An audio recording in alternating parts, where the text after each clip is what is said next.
For this step of practice, you're going to be using this handout from the last one with the blind contour, and pick your favorite out of these three that you would like to try out using modified contour, which is where, again, you're looking down at your paper just to make sure that you're in the right spot.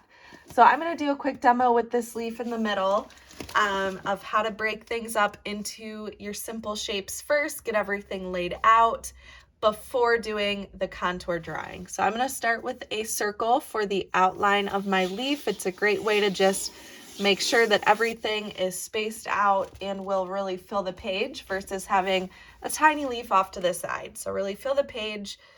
Start with a circle. For this one down here, I'd maybe start with a quick rectangle to outline the placement of things.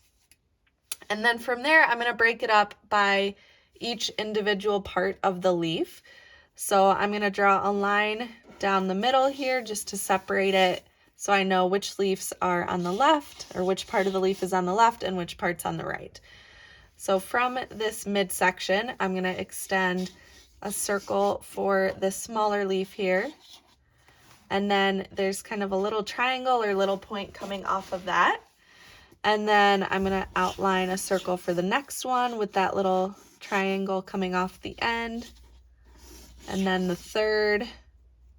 So this is 1, 2, 3, and then we need one more on this side. So the fourth one over here that's a little bit taller. And then my triangles on the tips to give them those points. And then I'm going to move on and do the 3 on the right. So we have this taller one here.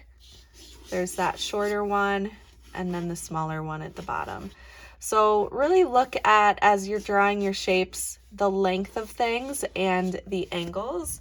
And then you can always double check your proportions using sighting. So when I'm looking at this, I can then measure which leaf is going to be the longest. So if I hold my pencil or pen out, I can measure how big this one is compared to my next one. So this one is slightly taller. So over here, I can make sure that I have this as being slightly taller than this. So I actually need to shorten this one just a little bit so that that is shorter than this petal or part of the leaf over here. And then I'm going to continue once I have everything laid out as accurate as possible.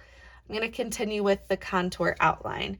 So I'm just going to be looking mainly at the leaf, but starting to get things outlined over here using the contour drawing. So go ahead and give this a try when you're ready. When you get to outlining, really take your time looking at your drawing and all of the line variation and details that you can add to it. Really looking at the picture, outline any areas that are light versus dark as you're working once you have that contour or outline drawn. And the main thing, again, is to just really focus on detail and take your time. So I'm going to go through and just finish this outline.